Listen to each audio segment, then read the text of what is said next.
লা ইলাহা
কালিমাটা, এই বাক্যটা অনেক মুরব্বীর আগে করতেন, এখন এগুলো বন্ধ। রাত যখন গভীর হইতো ঘরে ঘরে এই আওয়াজগুলো সুবহানাল্লাহ।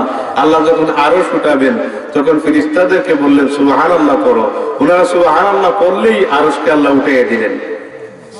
ফেরেশতাদের কালিমা হয়ে গেল সুবহানাল্লাহ সুবহানাল্লাহ সুবহানাল্লাহ। আল্লাহ আদমকে যখন সৃষ্টি করলেন তখন উনি হাসি দেওয়ার সময় বললেন আলহামদুলিল্লাহ। উনাকে যখন রূহ ফুঁকে দেওয়া হলো তখন বললেন কি আলহামদুলিল্লাহ। আল্লাহ বললেন ওয়ালিহাযা খালাকাকা, এজন্যই তোমাকে সৃষ্টি করা হয়েছে। ফেরেশতারা শুরু করলেন সুবহানাল্লাহি ওয়া আলহামদুলিল্লাহ। নূহ আলাইহিস সালাতু ওয়াস সালামকে বললেন আল্লাহ যে তুমি তোমার উম্মতদেরকে বলো, তারা যদি লা ইলাহা বলে তাহলে তাদের গুনাহ মাফ করে দিব। ফেরেশতারা শুরু করলেন সুবহানাল্লাহ আলহামদুলিল্লাহ লা ইলাহা ইল্লাল্লাহ।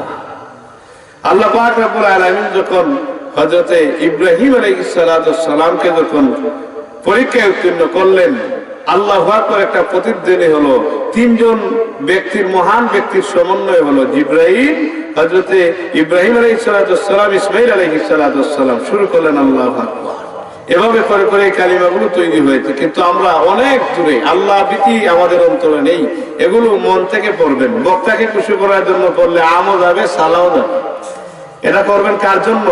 নিজের পরিবর্তনের জন্য আল্লাহর কাছে বলবেন, তাহলে দিল রৌশন করে দিবেন আল্লাহ, দিলে আলো জ্বালাইয়া দিবেন। অন্ধকারে যেমন বাতি জ্বালালে গড় পর হয়ে যায়, এই জিকিরে রৌশন হয়ে যায় কলব। সুবহানাল্লাহ, আলা বিযিকরিল্লাহি তাতমাইন্নুল কুলুব।